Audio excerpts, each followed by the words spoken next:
Hello, everyone. If you haven't already, please share where you're calling in from. My name is Emilia, and I am the founder of RecruitHer, which is the recruitment consultancy that champions diverse talent in EdTech. Today's guest is Modesta. I met Modesta at the event earlier in the summer. It was the London EdTech Week. And Modesta basically fits amazingly in my ideal customer profile, i.e. my candidates that are people from within education sector who wants to transition into education or who are already in edtech and want to find a better employment basically or new career. I will let Modesta introduce herself, I guess. Yeah. Oh, hi, everyone. I'm Modesta. I'm currently the head of product management at Enroly. And just a few quick sentences around Enroly so you know what it is. We're an EdTech SaaS, software as a service platform, helping universities, students, and their agents make the admissions, visa, pre-arrival process faster, smarter, and hopefully a little bit less painful. I've been with the company for 5.5 years now. I've joined when it was a tiny startup, and I've been privileged enough to see us grow and kind of grow alongside with it. With us now working with over half of UK universities, so over 1 million of students have used our platform. And we've also been recently acquired by Actis and joined the Actis family. And before I was at Enroly, I didn't work for EdTech at all. So I think this is what me and Emilia will be kind of diving into in today's session, and I am excited to share my story with you. Amazing. Thank you so much for the introduction, Modesta. But yes, so Modesta and I, we share a very similar story. So we both worked in the educational institutions, and then we decided to transition into EdTech.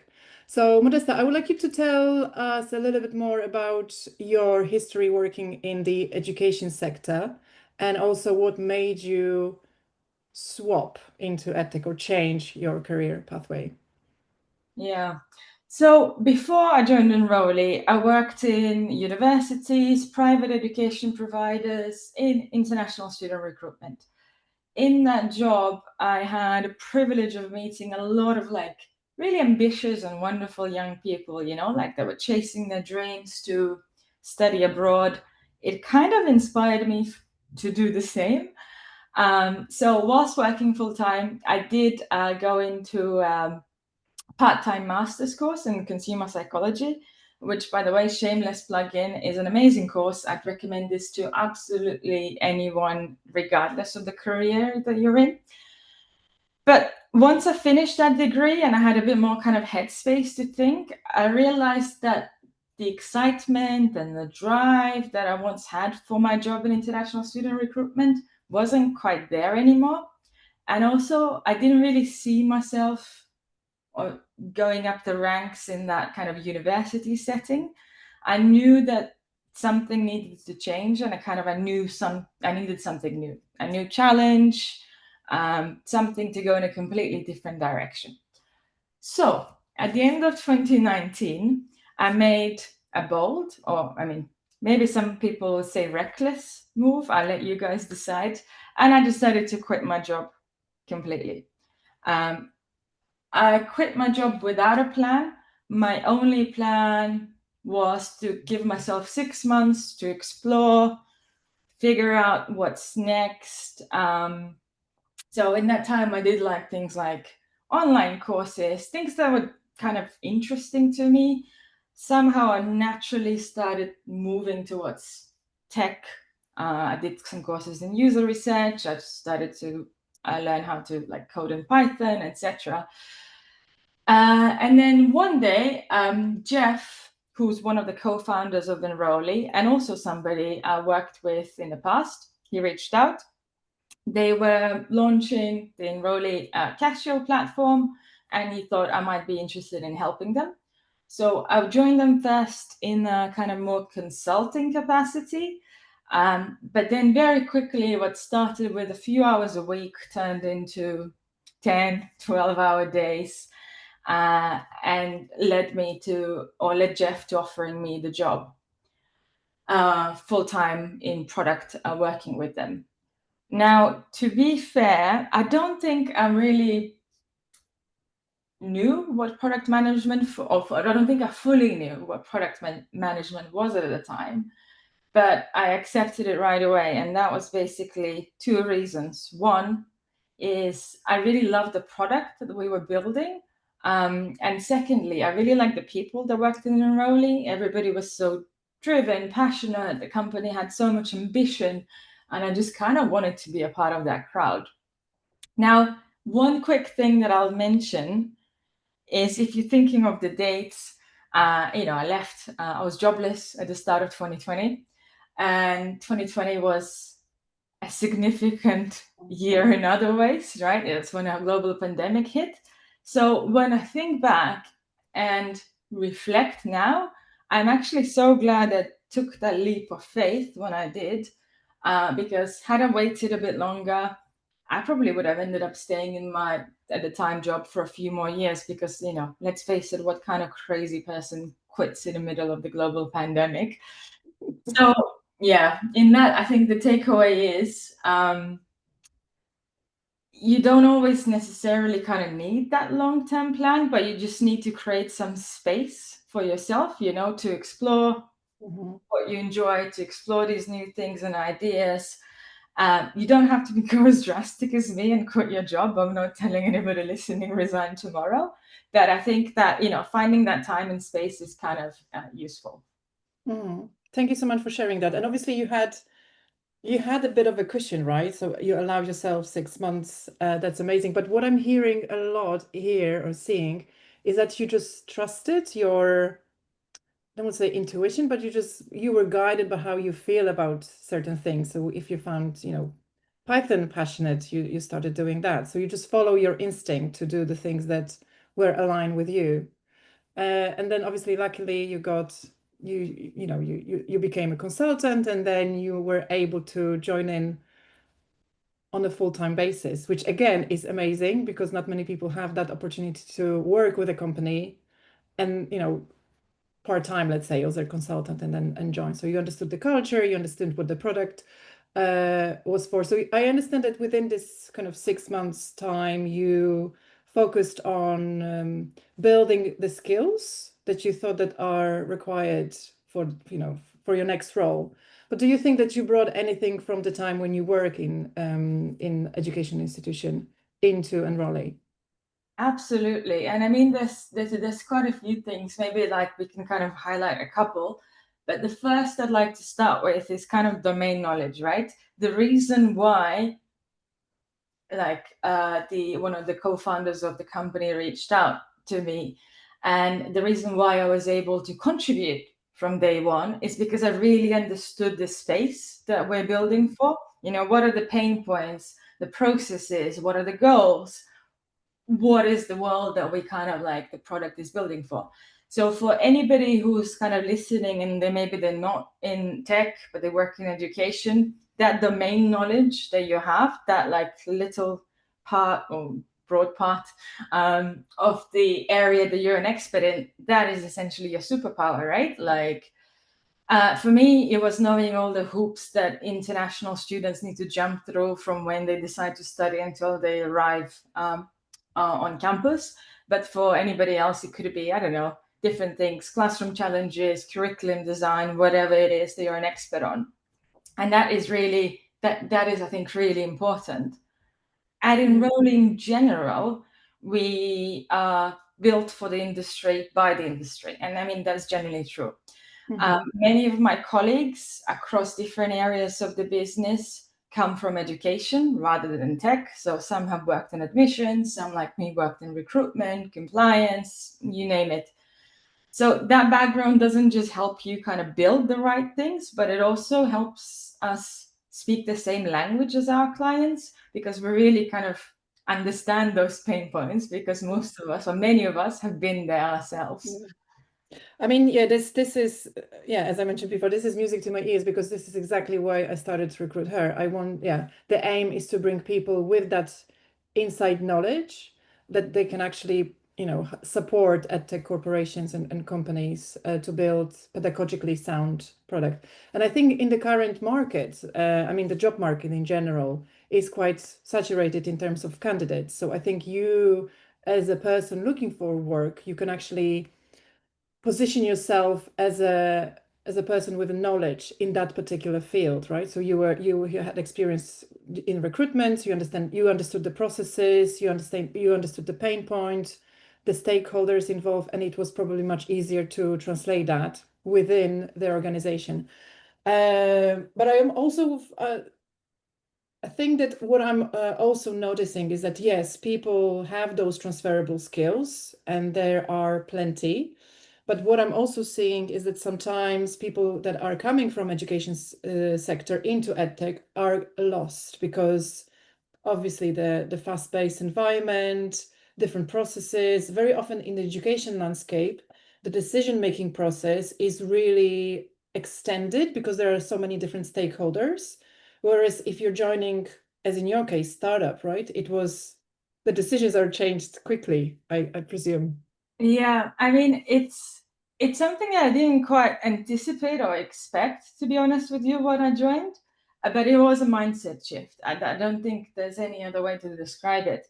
Coming from a university environment, which, as you can imagine, is large, structured organization with processes, potentially bureaucratic as well. I'm not saying that every is, but most of them, Modesta, most of them are.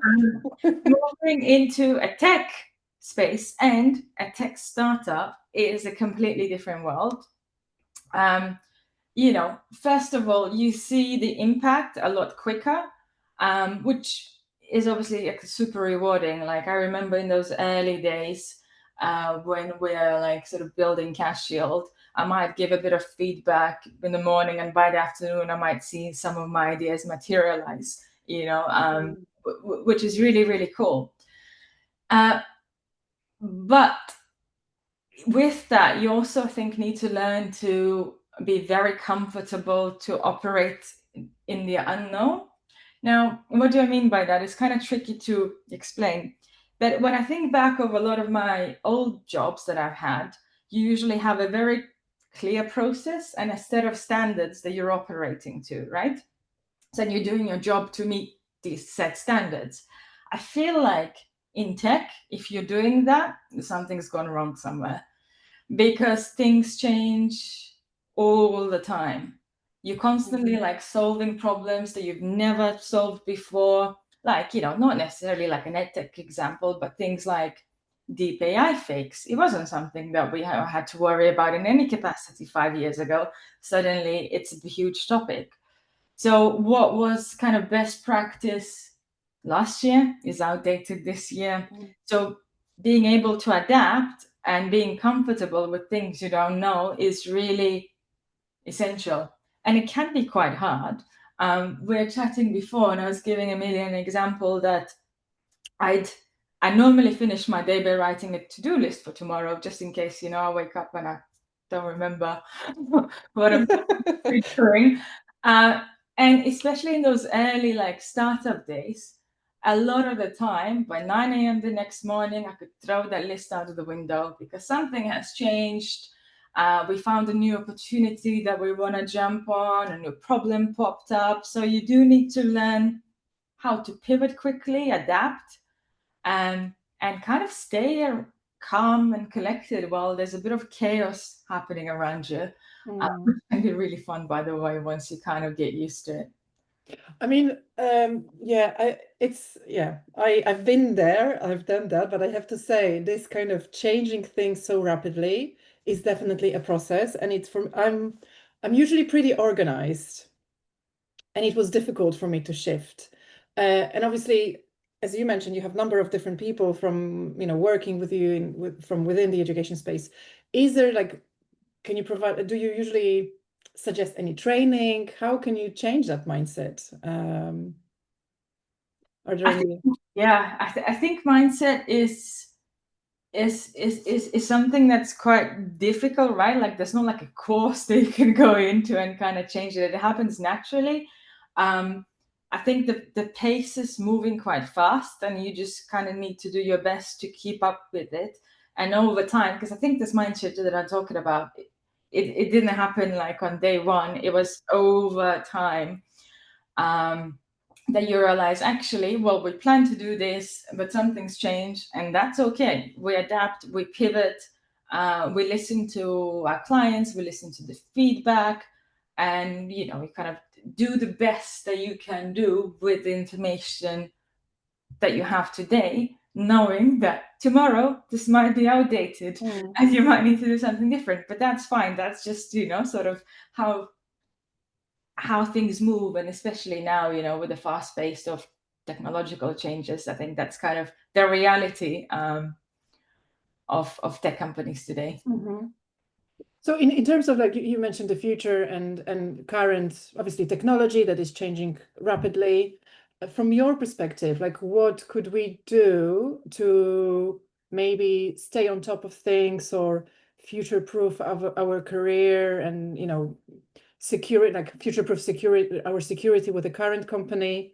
What do you do, and what would you suggest doing for others? Yeah, I think in terms of like people that are looking to move to tech, I did mention I was learning how to do Python in my 6 months. I never learned it, by the way, and I never needed that skill in the tech as well. I was doing it more for fun. Unless you're applying for engineering roles where you don't actually need to know how to code, right? But what really, really helps is like comfort with technology, if that makes sense, and kind of curiosity. So just kind of being curious about how things work and why they work the way they do, regardless of the job you're in. Say, I don't know, your customer success manager. Maybe you don't need to know how the data is matched on a technical level, but you need to kind of understand what it does and why it does things the way it does them and what it doesn't do. So then, like, you can kind of connect those dots a lot quicker and have like, more informed conversations with the team. And when I think back of all the people that worked in Enroly over the years, some have thrived, some have moved on, but the common thread around these people isn't just the hard skills, it's the curiosity. And I know it's a skill that's very difficult to put in your CV, right? Like, it's not something that you'd be like putting as a headline. But these are the people that don't just kind of do what they're told. They also ask why, challenge assumptions. And I think that's kind of what makes people shine in the space. Now, in terms of the practical things that I think people could do, I mean, there are so many tools courtesy to the AI and technological improvements that you could start playing around with. If you're interested in more in sort of a hands-on experience, there are things like Replit or Lovable. I'm not, by the way, never used Lovable. Replit is my go-to one, where you can build something without needing how to code, right? Like, if you think of a problem that you have, a small problem, pick one, either in your everyday work or personal life, and just try and build a prototype. We're using those tools. Most of them are free to use. And I'm not saying this to kind of for any commercial value. I'm not saying that this will become your, next billion-dollar idea, but I think there's so many things you can learn along the way by getting your hands on and doing stuff, which is an opportunity we didn't have many years ago, right? Like, if you wanted to build something, you needed to find somebody who can code for you, unless you can code yourself.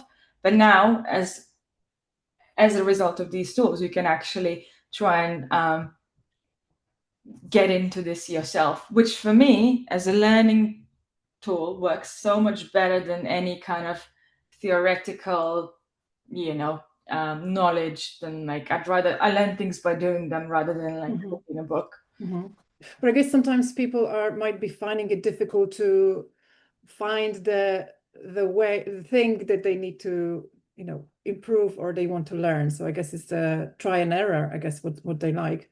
I'm aware of the time. I would like to ask you one more question, and then I'll leave a few minutes for people to ask questions. But I'm always curious to hear from leaders in the EdTech space, especially female leaders, how to position yourself as a female professional within EdTech and be able to kind of climb that career ladder in a way. So what sort of advice would you give to people who are thinking of, going and pushing for that leadership position? Yeah, I think it all comes down to one main thing, right? Like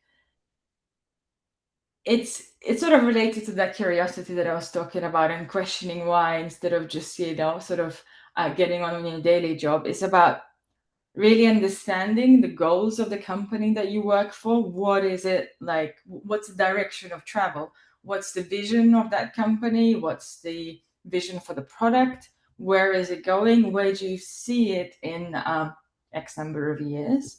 And then ensuring that kind of grounding everything you do around that thinking, I think that kind of goes along quite a long way. And I think if you look like sort of, if I compare myself like 5 years ago when I started, I was very much focused on like, how does the finance calculator or specific feature works? Whereas now we're thinking more about, right, how does this relate to the future? How does this relate to the product or the products that we're building? So it's kind of like, I guess, that mindset shift, but more at the strategic, higher level. Like holistic view in a way. Yeah. Okay. Modesta, I would, it's always lovely to talk to you, and I guess we could talk for hours. Yeah, but I wanted to kind of, people who have joined us today, do you have any question to Modesta? Obviously, a lovely individual with amazing career trajectory. Do you have any questions related to today's topic and to Modesta?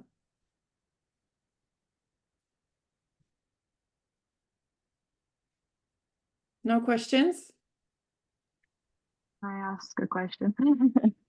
Do you have any recommendations of like where to begin looking for roles in EdTech? I think, right now my job searching has mostly just been confined to Indeed or maybe LinkedIn, but I'm not really sure, if there's anything else that might be better to look. I come from a nursery background, and so I know I have a lot of transferable skills, like you said, but it's difficult to try and kind of market myself in a way, that people don't just see, like the teaching aspect of it, that you were just a teacher teaching students, when there was so much more, right, that we have, to offer when we're in education. So, any tips, I guess, on kind of where to begin looking and kind of market yourself, so that it's not, such kind of education-based language in a CV maybe, or when you're applying. Yeah, I think like it's tricky to stand out, especially these days, right? Like all the tech advances that we talked about, AI also means it's easier to apply for jobs. The last round we recruited for new product managers, I think we had like 300 applications. The last position that we recruited for within our team, we had, I think, close to 500, and we had to stop the adverts because it is so much easier now for people to apply, right, as well. So whilst I guess my answer isn't so much focused on which platform, because what the stuff that you mentioned, like LinkedIn, Welcome to the Jungle, these are all kind of the main areas.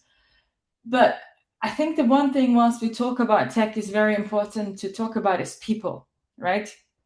Like people and networking is still important. I mean, that's the reason why me and Emilia are talking today, because we met at an event in the Lithuanian embassy whilst we're queuing for cucumber water or the flower cordial or whatever it is that we were doing, right? So what I'd encourage you to do, Emily, is just try and, if you can, attend as many networking events, meetup, there's plenty of them, join online communities, talk to people. Most people, like myself, love to talk about themselves, and you'll be amazed to think how generous they are with advice and things like that, because I think these connections matter a lot.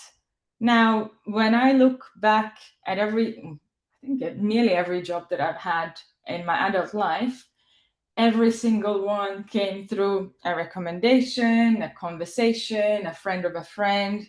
Now, maybe it means I'm terrible in job interviews, which is possible, but maybe it's a testament, you know, how powerful it is once you make a connection with somebody, however small, before, you know, you actually submit that a job application. So they kind of know and remember you, because I hear you, it is very difficult to stand out of the crowd with tons and tons of applications being received by recruiters. I don't know, Emilia, if you have any more specific tips for Emily as well. Yeah, I couldn't agree more. I think networking is super important, and there are so many different events that you can join free of charge, lots of different webinars. Also thinking, Emily, about if you're thinking of going into EdTech, think of the technology that you've been using so far in your work, basically, because these might be the people that you would like to reach out to and say and talk to them and find out what do they do actually. And you never know what's going to happen after those conversations. So yeah, this is something I would suggest. LinkedIn is great, but it's not only about submitting your CV. I think it's more about, again, connecting with people. So if you, for example, if you see a role in Enroly, instead of maybe applying straight away, you can reach out to someone who is in your network, i.e. Modesta, for example, and just chat to her about the role. And who knows, maybe she will introduce you to the hiring manager or the talent person. So I think that in today's world, it's one, connections who like in your network, but also how can you stand out? So it's not only your soft or hard skills, it's like what is the core that you understand, like Modesta, like with you, Modesta, I think it's crucial to understand the journey, you know, the recruitment and university, because this knowledge you cannot really learn it. I think you have to live it, you have to experience it. Yeah, I think just like adding on from that, like sort of, I think Emilia already kind of, we were both thinking around the same area, right? Like, I think you mentioned, Emily, you're in early education or whatever the area is, right? Like, what are the problems that you have currently within your work setting that can be solved with technology? And then go and see, are there any companies that are trying to solve those problems? Are there any tools? Because with you being the domain knowledge expert, you'll find, I think, a much easier time to reach out to these companies and say, hey, I see what you're doing. It's brilliant. I face this problem every day. I mean, I'm obviously paraphrasing. I face this problem every day. I see your tool is great. If you need any feedback, ideas, I'm happy to offer. You know, you kind of sometimes need to offer something back as well. Not just, you know, we get these messages on LinkedIn, please hire me, and I'm like, okay, what were you offering back in return? You know, like it's the human connection and kind of building those relationships, even in the long term. They might not have a position now, but just keeping an eye, I think it's a good starting point. Yeah, and you never know, because I think one connection can lead to another connection as well in this space. So yeah, definitely. Any other? I know that we're over time, but any other questions? Emily, by the way, I hope we answered your question. Yes, thank you so much. No worries. And you can always reach out to Modesta or myself if you need more help. But I guess we will be wrapping up. So Modesta, thank you so much for coming and joining the webinar and sharing your experience and your journey. It was amazing to hear that. I will be sharing the recording with you, and also details. I mean, LinkedIn URL to Modesta. Well, I mean Modesta LinkedIn, so you can reach out to her and ask any questions. I'll do the same for myself. But yeah, thank you so much everyone for joining. We're having another webinar in 2 weeks' time, so I'll be sharing that information too. Have a lovely day, and hopefully speak to you soon. Take care. Bye, guys.